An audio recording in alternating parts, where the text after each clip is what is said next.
அறிவித்தல் வந்த பிறகு அதை பார்த்துட்டு கருணாநிதி எம்ஜிஆர் சந்திக்க இருந்த நாளுக்கு முதல் நாள் தன்னை சந்திக்க வர சொல்லி தேதி சொல்லி எல்லா இயக்கங்களுக்கும் அழைப்பு கொடுத்திருக்கிறார்.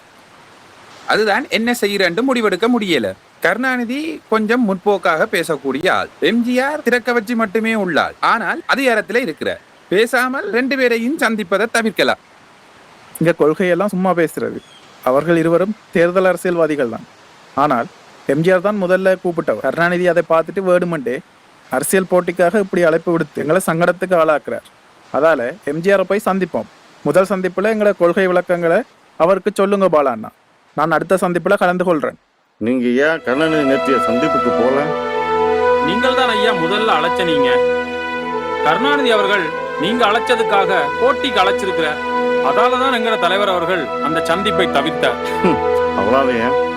தமிழ்நாடு அரசியலை பத்தி நல்லா புரிஞ்சிருக்கீங்க.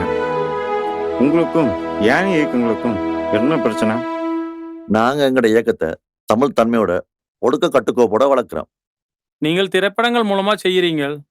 ஆனா எங்கட இயக்கம் அதை செயல்ல செய்யுது. நீங்க தொடர்ந்து போராடுங்க. அதுக்கு என்ன உதவி வேணும்னு சொல்லுங்க. எங்கட இயக்கத்தின் கொள்கை உறுதி செயல்திறன் போன்றவற்றால் ஈர்க்கப்பட்டு இளைஞர்கள் வந்து இணைகிறாங்க. அதனால போராளிகளுக்கு பயிற்சி வழங்க பயிற்சி முகாம்களை விரிவுபடுத்தி வரோம். விடுதலை போராட்டத்துக்கு தேவையான ஆயுதங்களை கொள்வனை செய்ய வேணும். அதனால பண பற்றாக்குறை. அதுக்கு எவ்வளவு பணம் தேவைப்படும் உங்களுக்கு?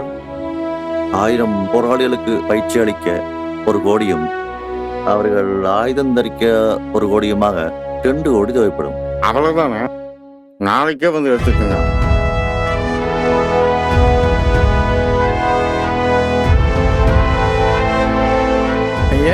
எம்ஜிஆர் செய்த உதவி எங்களுடைய இயக்கத்தின் வளர்ச்சியை வேகப்படுத்தி நான்